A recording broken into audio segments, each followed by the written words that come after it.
Aditya, let's move on to the next question here. So I generally see there are a lot of posters in LinkedIn about IMA chapters, and there is something popular chapters such as Bangalore chapter, Mumbai chapter. So what are these IMA chapters about? Okay. One unique thing about CMA is that even after completing your CMA, the journey never ends. You have to continuously upgrade yourself, keep up to date with the industry knowledge to make sure that as a professional, you meet that competency level. Now, what these chapters do, they facilitate a lot of events for you. The primary concern being continuing professional education, CPE. And you must have seen all these posters, including webinar on X topic, Y topic for 2 CPE, 3 CPE. So, in this way, a CMA charter holder or certificate holder needs to complete 30 CPEs every year to maintain his CMA charter. And this should also include at least 2 hours or 2 CPE invested in ethics based CPE.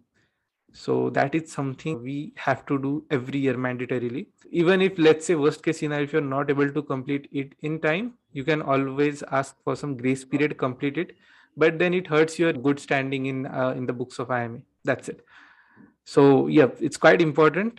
You have to pursue that. Secondly, what these chapters facilitate is networking. I mean, a lot of things, a lot of opportunities which I got were through networking. And going back to my journey, that how I got engaged with IMA. So after winning this competition, and once you are a member, you receive all these invitations from different chapters. And I was very curious kid back then. I was in FY or SY BCom. So I got this invite one day from Mumbai chapter, and I thought, okay, someone is inviting me, maybe I should go. So I took a bus to Mumbai. I'm from Pune, so Pune to Mumbai it's around 3 to 4 hours. I visited there. It was a 2 hour long session, and for the first time in my life, I met C-level executive of EY, working in insolvency and bankruptcy team, and he explained how the internal structure looks like, how the hierarchy and how the mechanism works, how operations work, what role CMA plays into this IBC structure or insolvency and bankruptcy structure. And I was quite amazed. Secondly, I made a lot of friends over there who actually helped me pursue CMA, get hold of a study material and how to prepare, how to strategize. Until the last day of my exam, they were in touch with me, helping me with all the strategies, tricks, etc.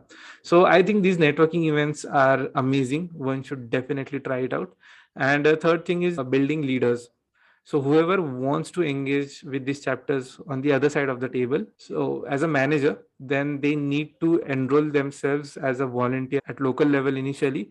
If you are selected by the local team, then you get play various roles such as treasurer, secretary, vice president, president. I myself started as a co-founder and treasurer, moved to VP, and last year I was president for Pune chapter. And once you get recognized, I mean, I was doing a lot of work and I loved it. I was doing out of passion. So I was recommended to the global board to be part of. There are a lot of committees at global level as well.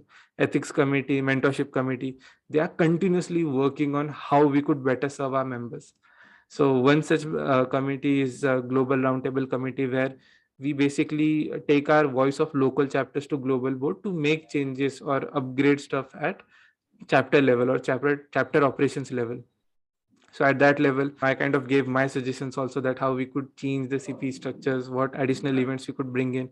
So through all this process, I built up a lot of leadership skills, networking skills, and it's been amazing. I mean, I would highly recommend, if you are aligning or engaging with IMA through CMA, then do explore this part of the career aspect as well. It will take you places, and you never know what's there for you, what learning outcomes are awaiting. Do engage.